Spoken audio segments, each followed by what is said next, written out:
नमस्कार, गोरखपुर लाइव देख रहे हैं आप। आपके साथ मैं हूं नीतीश गुप्ता। हमारे साथ आज एक ऐसे शख्सियत मौजूद हैं, जिन्होंने गोरखपुर ही नहीं बल्कि प्रदेश के या प्रदेश ही ना कहें भारत के कई प्रदेशों में अलग-अलग आयोजन कराए हैं खेल से जुड़े हुए और उसके बाद इन्होंने एक अलग मुकाम हासिल किया है। हमारे साथ मौजूद हैं पार्वती वेलफेयर सोसाइटी के संस्थापक महेंद्र गुप्ता जी। महेंद्र जी, पहले बहुत-बहुत स्वागत है आपका गोरखपुर लाइव में। सबसे पहले आपको बहुत-बहुत धन्यवाद कि आपने इस योग्य समझा, इसके लिए गोरखपुर लाइव को बहुत धन्यवाद और साथ ही साथ मैं धन्यवाद दूँगा सभी दर्शकों का, जो इस चैनल को सब्सक्राइब और लाइक करके इस चीज़ों को बारीकी डेली इस तरीके अपने तरीके से वो देखते हैं गोरखपुर लाइव को। महेंद्र जी, सवाल आपसे ये है, आज इंटरव्यू करने का पर्पज़ ये रहा कि आपने काम बहुत किया है। जी। और नेशनल खिलाड़ी भी रहे हैं आप क्रिकेट से जुड़े हुए। फिर उसके बाद अचानक से खेल छोड़कर अब लोगों की सेवा में जुड़ जाना, कारण क्या रहा पहले अपना खुद का क्योंकि राष्ट्रीय प्लेयर रहे हैं आप खुद के क्रिकेट के, जी। कारण क्या रहा खेल छोड़ने का? देखिए क्रिकेट का हमने क्रिकेट स्टार्ट किया था खेलना लगभग 2000 में और रेलवे क्रिकेट ग्राउंड से हमने क्रिकेट स्टार्ट किया हुँ, और 2011 और 12 का ऐसा समय हमारे लाइफ का रहा, जो 11 में बहुत चमका हुआ लाइफ झारखंड में था, मैं नेशनल के लिए चयन था। 2012 के आस 11 और 12 के बीच में ही मुझे वहाँ धनबाद में चोट लगा, हुँ, मैच के दौरान, सिलेक्शन मैच के दौरान, घुटने में। लेकिन इंजरी के बाद ही मैं मेडिसिन लेके मैच खेलता रहा। 12 के आखिरी तक ऐसा हुआ गोरखपुर में ही एक मतलब पैर का थोड़ा-सा खेलते समय अचानक ऐसा दर्द उठा हुँ, कि लगा कि ये क्या है? तो हमने जब उसका चेकअप कराया तो बहुत मतलब अंदर से ये लगा कि अब बड़ा मुश्किल है। तो हमने चेक कराया फिर मतलब काफ़ी लंबा खिंचाता गया कि उसके बाद हमारे पैर का एक इतना बड़ा इंजरी कि वो अंदर बस्ट हो गया, बहुत लंबा स्टोरी वो है। लेकिन उसके बाद मेरा फिर ऑपरेशन पैर का हुआ। उसके ये हुआ कि भाई क्रिकेट का आगे खेलना क्या? क्योंकि पहले जो ना आपको पता है कि जो क्रिकेट खेलता है वो उसको बस दिखाई देता है इंडिया खेलना। इंडिया के अलावा कुछ भी नहीं दिखाई देता। तो हमारा भी सपना यही था कि एक इंडिया प्लेयर इंडियन टीम में मैं रिज़र्व करूँ। लेकिन ऐसा रहा कि किस्मत कहीं और था लिखा, लोगों का सेवा करना स्पोर्ट्समैन हुआ। तो मतलब ये माना जाए कि पैर में चोट के कारण आपने क्रिकेट छोड़ा, जी, आपने वहाँ से अपना फ़ील्ड बदला और आपने एक एनजीओ का गठन कर जी, लिया। जी, जी। एनजीओ का गठन करने का दिमाग में कैसे आया और ख़ासकर फिर केवल खिलाड़ियों के ही चीज़ों से जुड़कर उसके लिए काम करना, ये दिमाग में आपने कहाँ से नहीं, सबसे बड़ी बात है कि आपको पता है कि हर चीज़ों में थोड़ा बहुत राजनीति भरा हुआ है। अब स्पोर्ट्स में हम लोग बहुत बड़े फैमिली से नहीं थे, लेकिन हाँ, इतना हमने झेला, मेहनत करने के बाद भी खिलाड़ी एक अच्छा खिलाड़ी 100 करने के बाद 5 विकेट लेने के बाद भी आजकल की कंडीशन ये है, पहले भी था कि वो स्पोर्ट्स में आगे नहीं जा पाता बिना पैरवी का। तो सारी चीज़ें हमने झेला, हुँ, बहुत अच्छे लेवल पे झेला कि सिलेक्शन होता हमारा, आखिरी में कट जाता था। बहुत लड़कों का सिलेक्शन होता, किसी विधायक का, मंत्री का फ़ोन आता, सिलेक्शन कट जाता। ये सारे दिमाग में रहा। और सबसे बड़ा चीज़ रहा कि ये सब चीज़ें कहीं निकला नहीं क्योंकि खेलने का जब किसी भी चीज़ का टारगेट आपका होता है, हुँ, उसमें अगर कुछ मुश्किलें आती हैं तो जीवन भर याद रहता है, हुँ, कैसे क्या है। तो ये दिमाग में था कि चलिए अगर मैं खेलता हूँ लेकिन इंजरी के बाद जब फिर दोबारा ये दिमाग में चला कि मैं कुछ नहीं कर पाया, तो मैं आने वाले जो खिलाड़ी हैं क्योंकि सबको नहीं पता कि इंडिया कैसे खेला जाता है। यहाँ बस माँ-बाप को पता है कि इंडिया खेलना है बेटा, ग्राउंड पे भेज दिया। इंडिया खेलने के पहले आपका डिस्ट्रिक्ट नेशनल, जेडसीए, एनसीए इसके बाद सारी और भी प्रक्रिया हैं जो होती है उसके बाद होता है, वो किसी को नहीं पता। तो हमने सोचा कि चलिए कम से कम अपने मैं नहीं खेल पाया तो हमारे नेतृत्व में हमारी संस्था का एक गठन करके मैं लोगों का सेवा के तौर पे स्पोर्ट्स को एक ढाँचा तैयार करूँ ज़मीनी स्तर पे, जिसका एक ग्राफ बढ़ते जाए, ना सोर्स ना कुछ दिखे, बस टैलेंट दिखे। इसके बाद हमने एक एनजीओ का गठन किया। एनजीओ का गठन के पहले भी हमने 2 ऐसे बड़े कारनामे किए थे पूर्वांचल में जो पहली बार आज तक अभी नहीं हुआ है। हमने 2000 स्टार्ट 2012 से ही इवेंट क्योंकि पहले दिमाग में था थोड़ा-सा खुरपाती थे हम इवेंट कराते ही रहते थे, एनजीओ के पहले भी। 2012 में हमने अच्छा कार्यक्रम किया ग्रामीण वहाँ सुमारी देवी टी20 क्रिकेट। 2013 में जो हमने कार्यक्रम किया, 2013 में पूर्वांचल प्रीमियर लीग किया पहली बार आईपीएल के तर्ज पे जिसमें मोटरसाइकिल हमने सीरीज़ दिया और बड़ी पैसों से नीलामी सबकी खिलाड़ियों की हुई, 55 10-10 हज़ार 15,000 की बोली लगी। आज तक अभी हुआ नहीं, वो पहली बार मैं ही किया हूँ 2013 में। उसके बाद एनजीओ का कार्यक्रम मैंने स्टार्ट करते-करते और गेमों के लोग जुड़ते गए, चले गए। तब होता क्या कि अब अच्छा काम करते आप हैं तो लोग अच्छे लोग जुड़ते हैं तो और भी अपोजिट खेल के भी लोग अपेक्षा करने लगते हैं आपसे कि हमारे खेलों को भी आप बढ़ाएँ सर। हुँ, तो धीरे-धीरे ग्राफ बढ़ता गया उसके बाद हमने उसके बाद कई कार्यक्रम किया गोरखपुर में। फिर एक ऐसा कार्यक्रम किया लोग काफ़ी गेमों को मीटिंग करके मुझे बुलाए और हमने 7 खेलों का आयोजन किया एक साथ गोरखपुर में जो पहली बार एक इतिहास रहा। साढ़े 600 खिलाड़ी खेले उसमें, जिसमें हमने 265 चांदी का सिक्का एक बार दिया एक साल हमने लगभग 165 के आसपास दिया। तो एक बड़ा मैसेज गया, उसका कराने का पीछे मतलब हमारा ये रीज़न था कि देखिए कंपटीशन जब तक खेल में नहीं होगा, तब तक क्रीम नहीं निकलेगा खिलाड़ी और जब तक क्रीम नहीं निकलेगा तब तक आगे अब वो रिज़र्व नहीं कर सकता किसी भी के लिए। तो कंपटीशन बढ़ाने के लिए हमने पहले स्कूल को देखा, स्कूल के बच्चों को यहाँ पे लाने की प्रयास किया कि एक साथ इतने खिलाड़ी खिलाएँगे, तो इंटर स्कूलों के बच्चे भी आएँगे और उसमें से निकलेंगे, तो काफ़ी अच्छा रिज़ल्ट रहा उसका। मतलब कुल मिला के ये कहा जाए कि आपने खिलाड़ियों को कहीं न कहीं आयोजन करा के जो रिवार्ड दिया, चांदी का सिक्का या जो भी चीज़ें, उससे कहीं न कहीं उनमें जागरूकता आई, उनमें खेल खेल को लेकर और थोड़ा-सा प्रोत्साहन हुआ, जिसको लेकर आपने ये सब चीज़ें की। अच्छा, एक और सवाल कि आपने एक और कार्यक्रम कराया था जिसमें पेरेंट्स और जो है मास्टर प्रधानाचार्य, हाँ जी, उनके बीच में वो कार्यक्रम क्या था? वो कार्यक्रम था जैसे होता क्या है कि हमें लगता है कि हम स्पोर्ट्स के लिए ही बने हैं, पैदा ही हुए हैं। क्योंकि हमारे ज़हन में लोग जब हम क्रिकेट खेलते थे, तो लोग यहाँ आप सुने होंगे एक नरेंद्र त्रिवानी जी हैं, पूर्व इंटरनेशनल जी। खिलाड़ी, वो गोरखपुर से ही हैं। तो उस समय हमको उनके थोड़ा बहुत उनको उनके योग्य हम नहीं हैं, बहुत काफ़ी हम जूनियर बहुत आगे हैं वो, लेकिन उनकी तुलना में बोलते थे लोग ये पागल है। क्योंकि मैं सुबह से शाम तक ग्राउंड में प्रैक्टिस करता था, गोरखपुर बिना खाए-पिए ग्राउंड में रहता था। तो जुनून था मेरे अंदर, तो वही जुनून आज भी है, ना कि खेल नहीं पाए तो वो खेल कराने के जुनून है। तो पूरे इंडिया में मैं इसीलिए टहल रहा हूँ, खेल एक अच्छा हो जाए। अब वहाँ ये था कि कराने का उसके पीछे कि अगर हमको खेल क्योंकि गोरखपुर में सूखा पड़ गया था, हमको खिलाड़ी पैदा करना था। तो सभी सीनियरों के बीच में बैठ के बात हुई, सब लोग बोले कि कैसे खिलाड़ी होंगे। तो हमारे पास एक ऐसा कॉन्सेप्ट आया कि मैं खिलाड़ी कैसे पैदा कर सकता हूँ। तो वही हमने एक पेरेंट्स क्योंकि देखिए एक दूसरे का पेरेंट अगर आपका बच्चा है, क्रिकेट खेल रहा है, तो ज़ाहिर-सी बात है आपके भाई पर्दार में नहीं पड़ता है, तो आपका इंटरनेशनल या नेशनल खेल जाएगा तो वो भी कहेंगे नहीं मैं भी खेलूँगा। नीतीश जी का नाम हो रहा कॉम्पिटिशन है को लेकर। कॉम्पिटिशन को जी। लेके। वो मेरे दिमाग में आया तो हमने किया 137 अभिभावक सम्मान समारोह कराया। हमने प्लान किया कि एक जब मैं पेरेंट्स को सम्मान करूँगा, खिलाड़ी को तो सब सम्मान करते हैं। सम्मान इसलिए करते हैं वो नेशनल इंटरनेशनल खिलाड़ी है, लेकिन माँ-बाप को आज तक किसी ने सम्मान नहीं दिया। तो हमारा कॉन्सेप्ट था कि मैं माँ-बाप को जब सम्मान दूँगा, तो उनकी असलियत वो एक वजूद पता चलेगी कि मेरा बेटा कर क्या रहा है, मेरा बेटा है क्या? तो जो नेशनल खिलाड़ी थे, इंटरनेशनल खिलाड़ी थे, हमने उनके पेरेंट्स को सम्मान दिया, ताकि उनको भी पता करे कि मेरा बेटा क्या है, जो मैं सम्मान पाया। 2 फ़ायदा, पहला वो फ़ायदा, दूसरा ये फ़ायदा कि जब उनको मैं सम्मान दिया, तो उनके जो जलने वाले या पटदारी जो गई कॉम्पिटिशन, वो अपने बच्चों को भेजना चालू किए। तो हमने पहली बार गोरखपुर में 137 अभिभावक सम्मान समारोह किया और उसमें साथ ही साथ हमने 20 प्रिंसिपल को भी सम्मान दिया था। हुँ, सेंट एंड्रयूज़ बड़े कॉलेज गोरखपुर का जेके लाल जी, हुँ, जीडी गोयनका के हुँ। प्रिंसिपल, सरमाउंट के प्रिंसिपल, रैमपस प्रिंसिपल, ऐसे बहुत प्रिंसिपल जो 20 प्रिंसिपल को हमने सम्मान दिया। ये रीज़न था कि वो स्कूलों से खिलाड़ी भेजे और ये पेरेंट्स घर के बच्चों को बाहर भेजे। ये हमारा उसका मेन रीज़न था। 2022 में एक बड़ा खेल का आयोजन किया था आपने गोरखपुर में। आईएसएल होता है यानी इंडियन सुपर लीग, जहाँ पे भारत में बड़े-बड़े खिलाड़ी खेलते हैं फुटबॉल के। आपने उत्तर प्रदेश के गोरखपुर में एक बड़ा आयोजन किया था जिसमें प्रदेश के कई जिलों के बच्चे यहाँ पे आए थे, कई खिलाड़ी आए थे और वो काफ़ी ऐतिहासिक रहा था, चर्चा का विषय बना था। खेल का आयोजन करने का उद्देश्य क्या था और खिलाड़ियों जो उसमें खिलाड़ी खेले थे, कितने खिलाड़ी खेले थे? क्योंकि उसमें प्रोत्साहन राशि भी दी गई थी, बाकायदे जी। नीलामी हुई थी खिलाड़ियों की, जो कि अभी तक शायद किसी खेल में नहीं हुआ है। देखिए, उसका मैं डिटेल बहुत अच्छा आपने क्वेश्चन किया क्योंकि आजकल का जो रन कर रहा है पूरे भारत में आप लोग के आशीर्वाद से, मीडिया के आशीर्वाद से, मीडिया का सहयोग काफ़ी रहा हमारे संस्था के ऊपर, हुँ, हर जगह गोरखपुर से लेके बाहर हुँ, भी।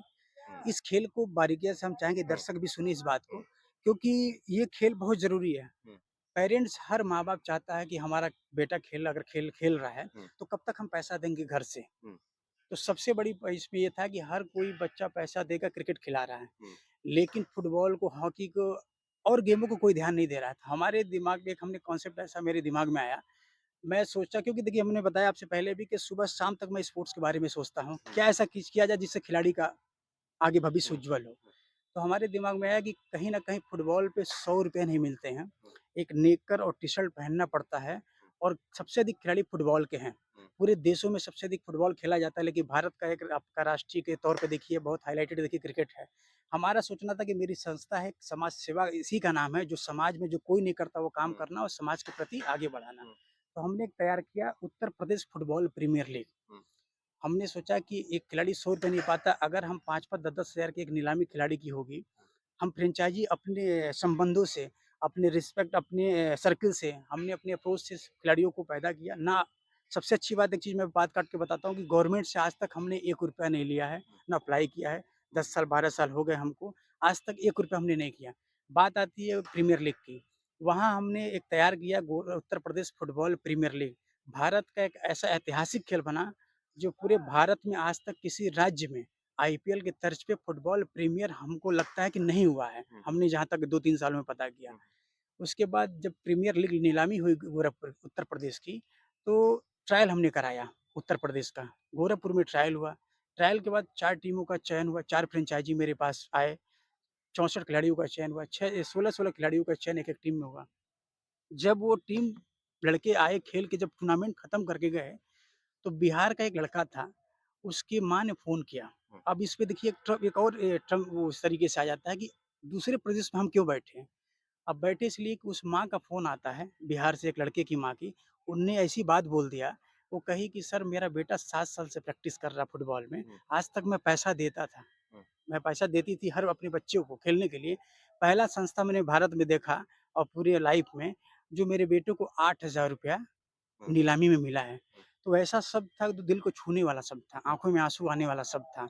उसके बाद मेरे गुरु और संस्था के संरक्षक माननीय प्रहलाद मोदी जी, हमने बैठ के दीदी कार्यकारी अध्यक्ष सोनल मोदी जी से हमने सच मतलब सब डिस्कस किया, दीदी ऐसी-ऐसी बात है, मुझे किसी कीमत में कराना है, क्योंकि मैं खेल के लिए कुछ करना चाहता हूँ और खिलाड़ियों के लिए ही। तो दीदी से डिस्कस हुआ, बाबूजी से, तो हमने इसका प्लान बनाया कि इस भारत के 35 राज्यों में 29 राज्य, 6 केंद्र शासित राज्यों में इस कार्यक्रम को ले जाना है 1 साल 2 साल के अंदर, और हर एक खिलाड़ी जो हो फुटबॉल का, क्योंकि एक ऐसा खिलाड़ी है कि अगर उसको आगे हम बढ़ाएँगे, तो हर पेरेंट्स खेल को भेजेगा। सबसे बड़ी बात है फ़िटनेस तो हर खेल में अच्छा है, लेकिन 2 पैसा जब मिलेगा तो वो भी इंटरेस्टेड होगा, परिवार भी। तो वो हमारा सबसे ऐतिहासिक खेल रहा, जिसमें खिलाड़ियों को पैसा दिया गया। उसके बाद दूसरा चीज़ कि और प्रदेशों से हमारे पास फ़ोन आने लगा, स्पोर्ट्स अधिकारियों का, सेक्रेटरियों का, धन्यवाद, बधाई। तो होता क्या है, जब अच्छा काम करेंगे तो लोग को बधाई आती है तो कॉन्फिडेंस बढ़ता चला जाता है। तो आप रिस्क का क्या बहुत बड़ा रिस्क ले सकते हैं, और रिस्क में गोरखपुर में कहा भी जाता है कि भाई हम रिस्क का काम करते हैं, क्योंकि मैं जो सिद्धांत जो मैं ठान लेता हूँ स्पोर्ट्स के लिए, इस खिलाड़ी के लिए मैं कुछ भी कर सकता हूँ। क्योंकि मैं खिलाड़ी रह के मैं खिलाड़ी की सारी चीज़ों को मैं समझा और झेला जो। ये सबसे बड़ा चीज़ है कि स्पोर्ट्स में खेल फुटबॉल में 2 पैसा खिलाड़ी आर्थिक रूप से मदद मिले, ताकि घर से ₹1 माँगे ना वो, और आगे चल के अपने खुद किट से लेके सारी फैसिलिटी जो भी होता है वो अपने अटेंड कर लें। तो हमारा प्रयास है, आज मैं 10,000, 15,000, 20,000 की नीलामी करा रहा हूँ। आने वाले समय में ये 10 लाख, 5 लाख, 20 लाख जिस तरीके से नीलामी हो, क्योंकि आपके आशीर्वाद से अभी जो मैं कंडीशन चल रहा हूँ प्रेज़ेंट की बता रहा हूँ, महाराष्ट्र फुटबॉल प्रीमियर लीग का हमने अभी प्रेस वार्ता किया। वहाँ तैयारी चल रही है, 13 राज्यों की करंट में तैयारी चल रही है हमारी।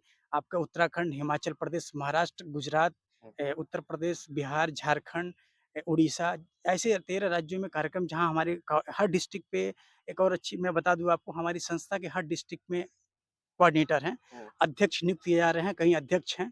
तो सारी तैयारी फुटबॉल प्रीमियर लीग है कि जो हमने कराई, ये बहुत बड़ा मुझे स्कोप दिखा, बच्चों का इसमें फ्यूचर नहीं दिखा। महेंद्र जी, देखिए इसमें कोई दो राय नहीं है कि आपने हुँ, खेल को लेकर बहुत अच्छा जागरूकता अभियान भी चलाया खिलाड़ियों में और कहीं ना कहीं प्रोत्साहित भी कर रहे हैं। हुँ, एक आखिरी सवाल ये बताइए कि इतना कुछ कर रहे हैं खिलाड़ियों के लिए हुँ, अपनी तरफ से, अपने जो भी आपके सगे संबंधी हैं उनके सहयोग से, हुँ।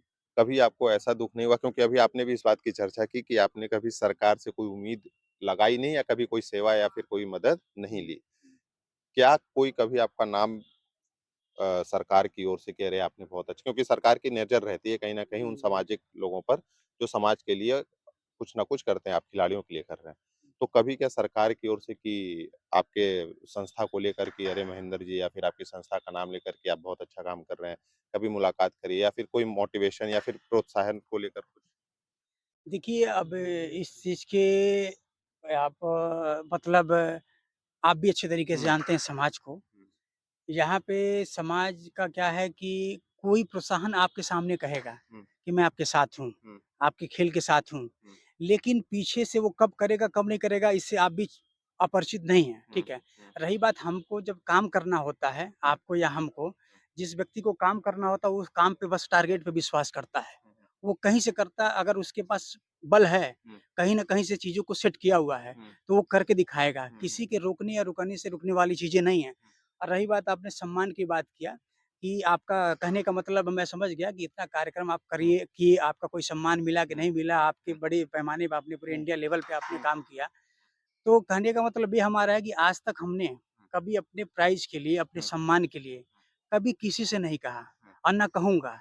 क्योंकि कर्म पे ही मैं विश्वास करता हूँ। जो हमारे क्लोज़ हैं, जो हमारे साथ हैं, जो हमको बचपन से जानते हैं, उनको पता है हमारे बारे में। हमने काम किया है, काम पे विश्वास करते हैं। रही बात यहाँ सबको पता है कि हमारे संस्था से चाहे विधायक हो या मेयर हो या सांसद हो या मंत्री हो, लगभग सभी लोग जुड़े हुए हैं हमसे और हम उनसे जुड़े हैं। अच्छे संबंध, घरेलू संबंध हैं। तो ज़रूरत हमको नहीं कहने का है। आपको अगर 10 बार मैं इवेंट में बुला रहा हूँ, आप हमारे अच्छे घनिष्ठ सहयोगी हैं, तो ज़ाहिर-सी बात है अगर आपकी मुख्यमंत्री जी से या प्रधानमंत्री जी से या कहीं भी चर्चा हो रही है, तो आपका काम है थोड़ा-सा उनसे कहना कि हमारे क्षेत्र में एक ऐसे व्यक्ति हैं, जिन्होंने स्पोर्ट्स के लिए बहुत बड़ा काम किया है, बिना सरकार से लिए, तो इसमें कुछ ध्यान दिया जा सकता है। उनका काम है। लेकिन हम इस पे कटाक्ष भी नहीं निकाल रहे हैं, क्योंकि देखिए हमारा जो काम वो मैं करना जानता हूँ, अगले का क्या काम है, उनका काम है। हाँ, इतना भी छुपा नहीं है, ये पार्वती वेलफेयर सोसाइटी जो किसी किसी को पता ना हो। आपको बताएँ उत्तर प्रदेश में हमको लगता है पहली संस्था ऐसी होगी, जो हर साल लगभग 2-4 इवेंट्स करती है और बड़े लेवल पे करती है और बिना सरकारी फंड लिए हम अपने जेब से या अपने सहयोगियों के या हमारे जो व्यक्तिगत संबंध 2 पति या जो भी हमारे सर्किल है, उनसे लेके मैं किया। तो आज तक मैं प्राइज़ के लिए नहीं कहा, वो उनका काम है करें ना करें। अब बीच में कई मुद्दे आ जाते हैं, क्या सही है, क्या गलत वो आप भी नहीं जानते, हम भी नहीं जानते। सबके एंटी बने पीछे से होता है, क्या नहीं वो हमने फिर मैं बोला कि हमारा काम है अच्छा काम करना, अवार्ड मुख्यमंत्री से कोई कहे ना कहे, इतने वो नादान ये या यहाँ के लोग मीडिया नहीं है कि लोग नहीं जानते। पार्वती वेलफेयर सोसाइटी को लगभग इस समय कई राज्यों में जानते हैं लोग, स्पोर्ट्स ये प्रीमियर लीग को लेके, तो ये उनका काम है, हमारा नहीं है। बस हमारा काम है कि इस सिटी गोरखपुर का नाम ऊँचा करना, उत्तर प्रदेश का नाम ऊँचा करना, भारतवर्ष में खेल को लेके बैठना, एक ऐसा स्ट्रक्चर तैयार करना, प्लेटफ़ॉर्म तैयार करना खिलाड़ियों के लिए कि जहाँ खिलाड़ियों की आर्थिक मदद हो, प्लस उनके खेल खेलने के बाद भी इसलिए चयन नहीं होता है, उस पे वो दाग ना लगे। क्योंकि हर खिलाड़ी क्योंकि खिलाड़ी का दर्द खेल खिलाड़ी ही समझ सकता है, दूसरा कोई नहीं। हाँ, एक मुद्दा मैं उठाऊँगा उत्तर प्रदेश को लेके जब कोचों का मैटर आया था, ये नहीं बोलना चाहिए लेकिन खिलाड़ी के जब चीज़ें निकलती है तो खिलाड़ी भी कोई रोक भी नहीं पाता है।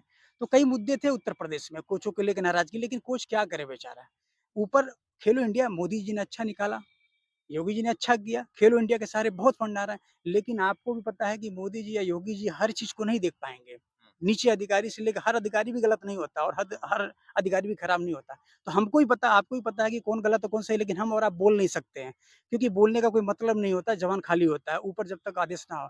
खेलो इंडिया के द्वारा बहुत काम हुआ है, खेलो इंडिया के द्वारा बहुत पैसा आया है, लेकिन ज़मीनी स्तर पे कितना काम हुआ है, खिलाड़ी तक कितना पहुँच रहा है, वो हम से अच्छा आप जानते होंगे क्योंकि आप रिपोर्टर हैं चलिए हर महेंद्र जगह। जी, आप बहुत शानदार काम कर रहे हैं। आपको भविष्य के लिए भी शुभकामनाएँ और ऐसा उम्मीद रखते हैं कि पार्वती वेलफेयर सोसाइटी जैसा आपने बताया कि किसी परिचय का मोहताज नहीं है।